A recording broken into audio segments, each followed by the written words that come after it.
So what's going on guys, Kids here and welcome back to a brand new video. For today I will show you the best Enzo build in the first Descendant. So in this build guide I will show you what weapons and modules you want to get. Then I will explain every single skill and show you the best reactor stats and external components. And then lastly we will take a closer look at the gameplay and mods, so you would be able to get the best results and highest damage possible and much more. So then let's move over to the Enzo build. He is the best support character in the game, which not only helps others, but does really good damage as well. He specializes in providing scarce ammo to group members, and thus increasing the overall damage output of the group.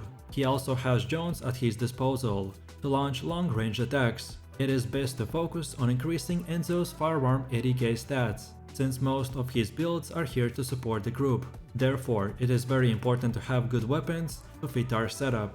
Our supply crate skill will refill a special and heavy ammo types, which is often hard to come by. And finally, our drone shield recovery will also help us to survive and make us a lot more tankier than most other characters in the game. So then let's take a look at the skills. The first passive skill is called the fire support. That gives us a fire support to allies within an area around our character.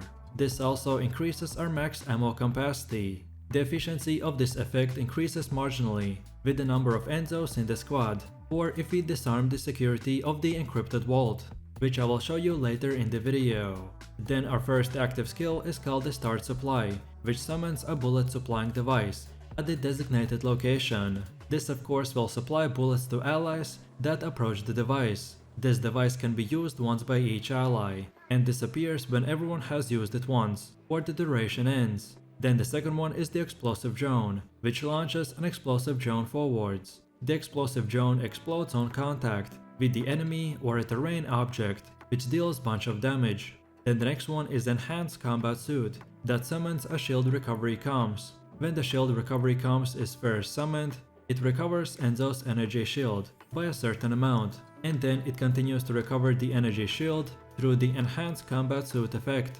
And finally we have the perfect support, which summons a small supply ship to yourself and allies. This ship periodically provides you supply bullets and grants perfect support to allies. This small supply ship attacks enemies in front of you while it's active, and when the skill ends, it will fire a missile forwards that causes a big explosion at its destination. Then now let's take a look at our build modules. Your module capacity cost limits how many modules you can equip, and they can be upgraded as you level up your character. Different modules have different capacity costs, which generally depend on how powerful the module is. This is a balancing system to prevent players from only equipping the strongest modules and having a totally overpowered character. But it's important to know that when equipping modules on this character, make sure that as many ones as possible are in a slot with a matching icon. This will give you 50% discount on the module capacity cost. So here we have the best modules for your leveling build. You should be able to get this leveling setup by approximately level 25 to 30. This is a good base setup to have before preparing to farm the max level setup. So we want to get the increased HP, which significantly increases your max HP. Then non-attribute specialist, that boosts the power of your non-attribute skills. Then increased defense, that significantly increases your defenses. Then short sword, which changes your sub-attack to a short sword and improves your max module capacity. Then skill cost optimize, that reduces your skill cooldowns and slightly reduces the skill cost. Then nimble fingers, that reduces your skill cooldowns. And finally the non-attribute master, that significantly increases your skill power with a additional increase to the non-attribute power. And just before we move on to the endgame setup, let me quickly explain why are some skill modules empty, like here for example. So basically, this slot modifies our skills, but the problem is that all the modified variants are worse for our build than the original. Therefore, we leave the slot empty, because there's not a single modifier in that slot, which could help our build, so it doesn't really matter what we do in that empty space. And after that is done, now we are ready for our max level module setup. So for the endgame build, I recommend to use the reinforced frontline, that spawns a frontline reinforcement device that grants a firearm 80k increase to allies in range.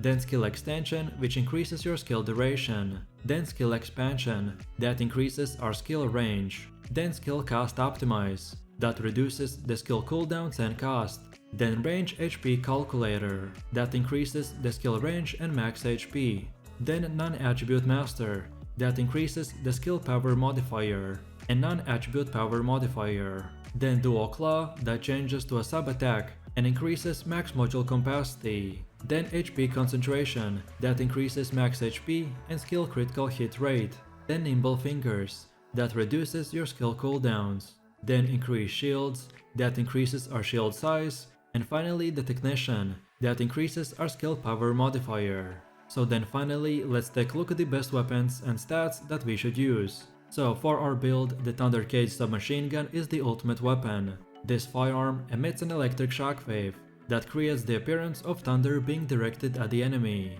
When defeating an enemy, the defeated enemy has a set chance to discharge electricity shockwave that deals additional damage to the nearby enemies. This is a very high DPS weapon with a quick fire rate, which will help to boost our damage even higher. And then for our weapon mods, here are the best ones, like the Hawkeye, Reload Concentration, Rifling Reinforcement, Concentrate Support Ammo, Electric Conductor, Action and Reaction, Marksman, Weak Point Control, Weak Point Sight, and Fire Rate Up. Then second of all, the Nazestra's Devotion Hand Cannon is a great secondary weapon. It works especially well if you're good at aiming and are confident at hitting enemy weak points. Hitting an enemy's weak point with the Nazestra's Devotion reduces their defense by 30% for 3 seconds, indirectly buffing the damage of all of your attacks. And lastly, another great secondary weapon that can help to buff our damage if you hit the enemy weak points is the Afterglow Sword Sniper Rifle. By hitting an enemy's weak point, it will inflict death propagation, which will improve the weak point damage by 5% per stack. You can also get extra critical hit rate when hitting commanders and other elite enemies with this weapon. And then last but not the least, we need to quickly look into the best reactor stats. So your reactor is a very important item that determines your skill damage and can also include extra modifiers that buff certain aspects of your build. The better your reactor is, the more damage your skills will deal to enemies. The best reactor for Enzo is the Materialized Singularity, because it boosts the non-attribute skills, specifically the Start Supply and Perfect Support. Then the second one is the Materialized Phase, which boosts a non-attribute and dimension. This will increase the number of explosive drones and enhance combat suits. The priority is to buff non-attribute skills first, then either the singular or dimension based on support or damage. Lastly, make sure to equip the right weapon to activate the bonuses. So in our case, it is the Scout Rifle. And finally, we have the external components. With the external components, you will be somewhat subject to RNG, at least until you've played the game for long enough to find basically every single possible combination with a good stat roll. For this build, I generally recommend to get components with stats in max shields, max HP, HP recovery and defense. And that's about it. So with that said, I really do appreciate everyone for watching guys, and I hope you enjoyed it. If you have any questions or suggestions, then feel free to leave your comments in the comment section down below. And while you're doing that, please click like, subscribe and enable that notification bell, so this way you could support the channel and not miss any more amazing content. With that said, you have an amazing day and I will see you in the next one. So take it easy. Peace.